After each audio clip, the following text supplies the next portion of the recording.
Test ಇದು direct ಆಗಿ Netflix ನಲ್ಲಿ ರಿಲೀಸ್ ಆಗಿರೋ ಒಂದು ಸ್ಪೋರ್ಟ್ಸ್ ಡ್ರಾಮಾ ಫಿಲ್ಮ್. ಈ ಸಿನಿಮಾದ ಒರಿಜಿನಲ್ ಆಡಿಯೋ ತಮಿಳಿನ ಜೊತೆಗೆ ಕನ್ನಡ ಡಬ್ಬಿಂಗ್ ನಲ್ಲೂ ಸಹ ನೆಟ್ಫ್ಲಿಕ್ಸ್ ನಲ್ಲಿ ಲಭ್ಯವಿದೆ.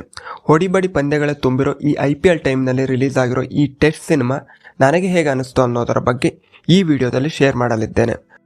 ಮೊದಲನೆಯದಾಗಿ ಈ ಸಿನಿಮಾದ ಕತೆ 3 ಪ್ರಮುಖ ಪಾತ್ರಗಳ ಸುತ್ತ ಸಾಗುತ್ತೆ. ಮೊದಲನೆಯದು ಅರ್ಜುನ್. ಇವನು ಒಬ್ಬ ತುಂಬಾನೇ ಫೇಮಸ್ ಕ್ರಿಕೆಟ್ ಪ್ಲೇಯರ್, ಆದ್ರೆ ಈಗ ಫಾರ್ಮ್ನ ಕಳೆದುಕೊಂಡಿರುತ್ತಾನೆ. ಇಂಡಿಯಾ ಹಾಗೂ ಪಾಕಿಸ್ತಾನಗಳ ನಡುವಿನ 5 ಮ್ಯಾಚ್ಗಳ ಟೆಸ್ಟ್ ಸೀರೀಸ್ನ ಕಡೆಯ ಫೈನಲ್ ಪಂದ್ಯ ಇವನ ಕ್ರಿಕೆಟ್ ಕರಿಯರ್ನ ಲೆಗಸಿಯನ್ನು ಡಿಸೈಡ್ ಮಾಡೋ ಪರಿಸ್ಥಿತಿಯಲ್ಲಿ ಇರುತ್ತದೆ. ಎರಡನೇ ಪಾತ್ರ ಕುಮುದ. ಈಕೆ ಒಬ್ಬಳು ಸ್ಕೂಲ್ ಟೀಚರ್, ಜೊತೆಗೆ ಅರ್ಜುನ್ನ ಚೈಲ್ಡ್ಹುಡ್ ಸ್ಕೂಲ್ ಮೇಟ್ ಕೂಡ ಹೌದು, ಆದರೆ ಈಕೆಗೆ ಮಕ್ಕಳಾಗಿರುವುದಿಲ್ಲ. ಇನ್ನು ಕಡೆಯದಾಗಿ ಕುಮುದಳ ಗಂಡ ಸರವಣನ್. ಈತ ಒಬ್ಬ ಸೈಂಟಿಸ್ಟ್, ಆದರೆ ಒಂದು ಹಣದ ವಿಚಾರದಲ್ಲಿ ಸಿಕ್ಕಿ ಹಾಕಿಕೊಂಡಿರುತ್ತಾನೆ. ಇಂತಹ 3 ಪಾತ್ರಗಳ ಜೀವನವನ್ನು ಚೆಪಾಕ್ ಸ್ಟೇಡಿಯಂನಲ್ಲಿ ನಡೆಯೋ ಆ ಟೆಸ್ಟ್ ಪಂದ್ಯ ಹೇಗೆ ಬದಲಾಯಿಸುತ್ತದೆ ಅನ್ನೋದನ್ನು ನೀವು ಸಿನಿಮಾ ನೋಡೇ ತಿಳ್ಕೊಳ್ಬೇಕು. ಅರ್ಜುನ್, ಕುಮುದ ಹಾಗೂ ಸರವಣನ್ ಪಾತ್ರಗಳನ್ನು ನಿರ್ವಹಿಸಿರೋ ಸಿದ್ಧಾರ್ಥ್, ನಯನತಾರ ಹಾಗೂ ಆರ್ ಮಾಧವನ್ ಎಲ್ಲರೂ ಒಂದು ಡೀಸೆಂಟ್ ಪರ್ಫಾರ್ಮೆನ್ಸ್ ನೀಡಿದ್ದಾರೆ. ಬಟ್ ಆರ್ ಮಾಧವನ್ ಅವರ ಪಾತ್ರದ ಫ್ರಸ್ಟ್ರೇಷನ್ಗಳನ್ನು ಮಾಧವನ್ ತುಂಬಾ ಚೆನ್ನಾಗಿ ಪ್ರೆಸೆಂಟ್ ಮಾಡಿದ್ದಾರೆ. ಇನ್ನು ನಯನತಾರ ಅವರ ಕಾಸ್ಟ್ಯೂಮ್ಗೆ ಹಾಕಿರೋ ಎಫರ್ಟ್ ಅವರ ಪಾತ್ರದ ಬರವಣಿಗೆಗೆ ಹಾಕಿದ್ರೆ ಇನ್ನ ಚೆನ್ನಾಗಿರ್ತಿತ್ತು. ಇವರನ್ನ ಬಿಟ್ಟು Meera Jasmine, Kali Venkat, Vinay Varma, they have little to do with their roles. So ಅವರ ಬಗ್ಗೆ ಅಲ್ಲ ಅಂತ ಹೇಳೋಕೆ ಏನೂ ಇಲ್ಲ. ಇನ್ನು ಈ ಸಿನಿಮಾದ ಮೂಲಕ ಸಹಿಕಾಂತ್ ಅವರು ಡೈರೆಕ್ಷನಲ್ ಡೆಬ್ಯೂ ಮಾಡಿದ್ದಾರೆ.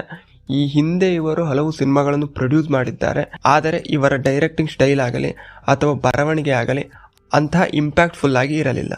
ಈ ಸಿನಿಮಾದ ಕತೆ ನಡೆಯೋದು 2024ರಲ್ಲಿ, ಅಂದ್ರೆ ಆಲ್ಮೋಸ್ಟ್ ಪ್ರೆಸೆಂಟ್ ಟೈಮ್ನಲ್ಲೇ.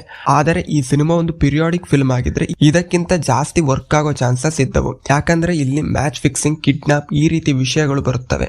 ಪಿರಿಯಾಡಿಕ್ ಫಿಲ್ಮ್ ಆಗಿದ್ರೆ ಈ ವಿಚಾರಗಳನ್ನು ಕಡಿಮೆ ಲಾಜಿಕಲ್ ಲೂಪ್ ಹೋಲ್ಗಳ ಜೊತೆಗೆ ತೋರಿಸಬಹುದಿತ್ತು. ಜೊತೆಗೆ ಫೇಮಸ್ ಕ್ರಿಕೆಟ್ ಪ್ಲೇಯರ್, ಆದರೆ T20ನೇ ಆಡಿಲ್ಲ, ಟೆಸ್ಟ್ಗೆ ಆ ಲೆವೆಲ್ ಕ್ರೇಜ್, ಹಾಗೂ ಪ್ರೆಸೆಂಟ್ ಟೈಮ್ನ ಫೇಮಸ್ ಕ್ರಿಕೆಟರ್, ಈ ಎಲ್ಲ ವಿಚಾರಗಳನ್ನು ಕನ್ವಿನ್ಸ್ ಮಾಡೋದು ತುಂಬಾನೇ ಕಷ್ಟ. ಸೊ ಈ ಎಲ್ಲ ವಿಚಾರಗಳನ್ನು ಕನ್ವಿನ್ಸ್ ಮಾಡೋದ್ರಲ್ಲಿ ಈ ಸಿನಿಮಾ ಫೇಲ್ ಆಗಿದೆ.